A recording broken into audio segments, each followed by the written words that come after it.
So springtime is upon us here in Pennsylvania, and I wanted to share with everybody the pack that I'm going to be carrying and the gear that I'm going to be carrying during this season. I always like to change my gear up every season, and it just gives me that availability to go out, test this gear, and see where my mindset was at when I packed the kit. So if I'm missing things, how am I going to adapt while I'm out there? So I like to change it up every season. So for the springtime, this is what I'm choosing to carry this year. Of course, I have my Haversack. This is a Boy Scout Yucca pack. It doesn't have the pack frame, so I actually went ahead and built myself a pack frame for this. And there are straps on this Yucca pack, but again, these Boy Scout packs are built for Boy Scouts, so they're small children. And I'm a bigger guy, so it just doesn't fit me properly, so I built it onto a pack frame. And then I used a piece of 1/2-inch hemp rope to carry it with on the pack frame. I have my bedroll attached, and I wanted to share everything that's inside this kit with you guys. So let's get the camera repositioned and we'll talk about the gear. Okay, as I stated earlier, I carry my Haversack, and I'll go over the contents of this quickly because I always have this with me. I have a small water bottle and cup, Husif or Housewife 18th century sewing kit that I keep for any type of repairs that I may have and find out on the trail. I find that super useful to carry one of those. Some tarred marline,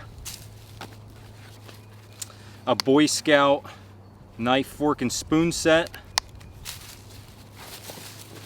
and a leather tinder bag that I keep my ferro rod in, some fat wood, and some cattail fluff, some things just to start a fire in an emergency type scenario. So I always have that with me, and along with that equipment, I always make sure I have a belt knife with me. So in this case, I have the Coalcracker belt knife from Battle Horse Knives. Now, the pack itself is for 1 to 5 to 6 to 7 days out in the woods, and I would get along just fine with this kit.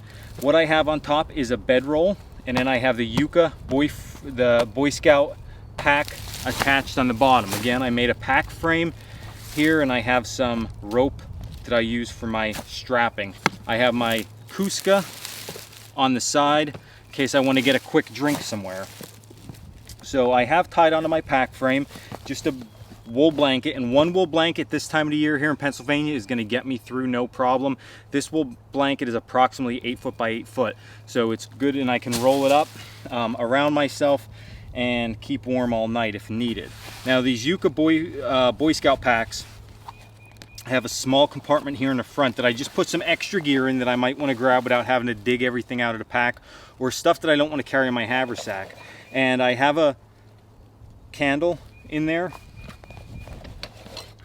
I have a Makatogan in case I want to do any type of carving.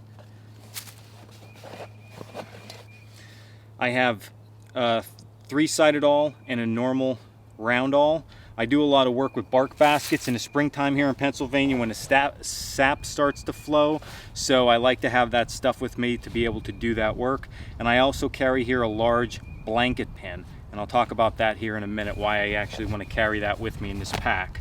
On the inside is pretty straightforward. It's more for when I get to a secure type camp and I'm going to set up camp, and that's going to be my base camp.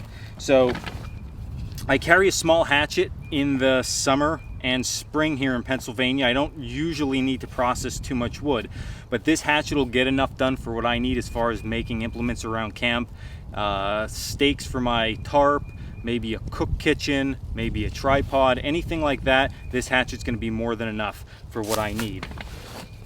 I carry a bush pot, and I can fill this up with different items if I would any additional food items that I'm already carrying. So I have my bush pot with me. I have a wax canvas food bag with tins in here, and I can carry different items in here. Right now I have some protein powder, I have flour, some cornmeal, and some oats. So that'll get me through for a while on top of whatever else I would want to take with me. I have here, this is actually a folding Stonebridge lantern. This was used, this isn't an original, this is a reproduction, but this is what Kephart used and talked about a lot. You can actually unfold that quite easily. I could take my candle and stick it in there, and it just shuts down, and I have light for around camp. One thing here in Pennsylvania is now that the summer's coming, we are having more light during the day. So the sun's coming up a little bit before 7 o'clock, and it's not going down until around 8 o'clock at this time of the year. So I have more than enough time. I don't need really extensive lighting, because by 8, 9 o'clock at night I should have my camp already established with the campfire. This, if I just need to move around a little bit and the sun's up early. So I really don't worry too much about lighting, and I like just the ambience of carrying a natural candle and a lantern around. So I have that in this kit. I have a ridge line here, and this is just cotton rope, and that ridge line goes with my 8x8 oilskin tarp that I can set up in any type of configuration I would need for the weather conditions.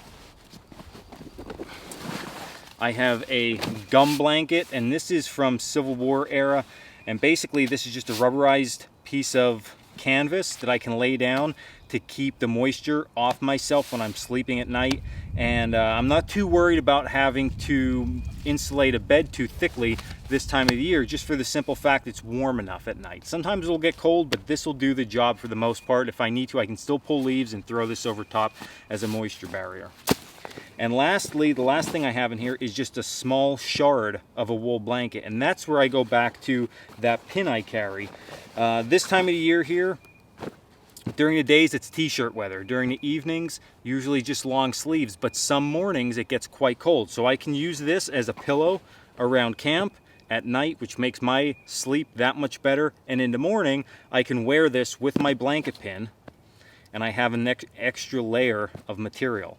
So that's what I'm carrying. It's a pretty versatile kit. I can interchange things if needed. This gum blanket works really well. You saw how I had this set up originally, this pack on the pack frame. If I knew a storm was coming, I could pull that gum blanket out and wrap up my wool blanket that I had on top of this kit to waterproof it.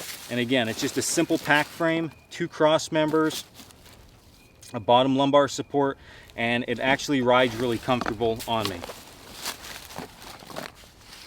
Okay guys, so you can see how this pack frame fits me. It's very comfortable to wear. If I had a hike in extreme distance, I might want to switch these ropes out for something thicker for a little bit more comfort, but the pack itself is super comfortable, and it's very versatile. One thing you need to remember though, the way this is set up, I'm not going to be able to just remove that pack as I can other pack frames and use the pack frame for other things around camp. It's really an all-in-one type package. I'd have to take lashings off, and I really wouldn't want to do that in the field with this pack frame. So that's really the only downfall, but it's a cool thing. I like the way it's set up, I like the way it looks, I like the way it feels, and I like how it is very compact and easy to use.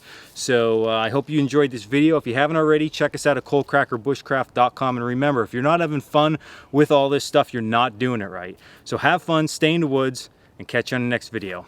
Thanks guys.